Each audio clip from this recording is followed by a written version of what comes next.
យើងជាជាតិខ្មែរមិនប្រាងើយត្រកូលរស់ក្រោមដំបូលមលុបសន្តិភាពទោះមានសត្រូវប៉ុនប៉ងព្យាធាតគង់ចោលមេយិតដូចឆ្លុះចោលដាន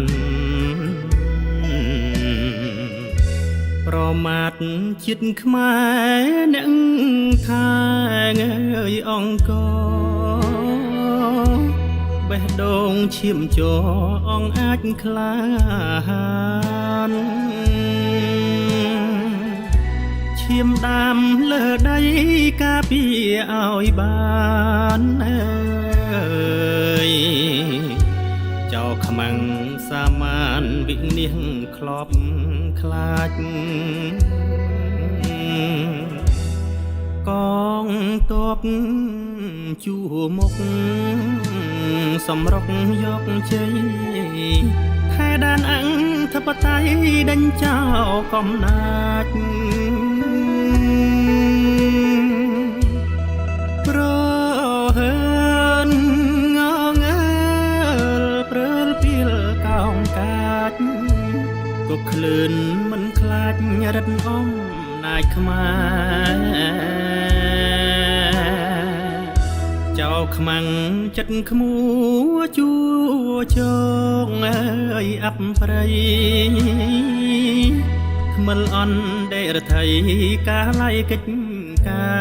រឃើញទ័ពយើងស្លុតបងវល់បងវាដើរស្រែកឡែថាខ្មែរឆ្លៀនពៀន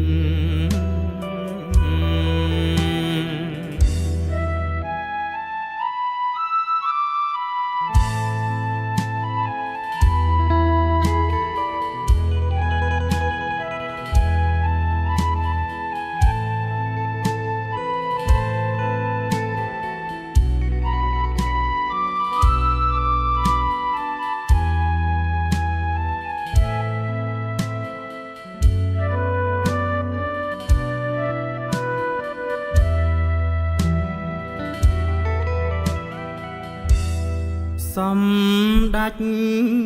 បវរធិបតីយល់ជាងដោះស្រាយឧបសគ្គបញ្ជាសង្គ្រាមពីពួកសត្រូវបៀមគ្រោះព្រួងឈាមពលពីប្រមានទន្ទ្រានចាំងដោតសម្ដេចដែលជួជុំហងអើយរឹងមាំប្រាប់ខ្មែរឲ្យទ្រាំកុំចាញ់បាញ់ឆោតសម្ដេចធិបតីស្ញប់ស្ញែងគួរកោតលោកស្រីចំណោតបញ្ចប់បញ្ហា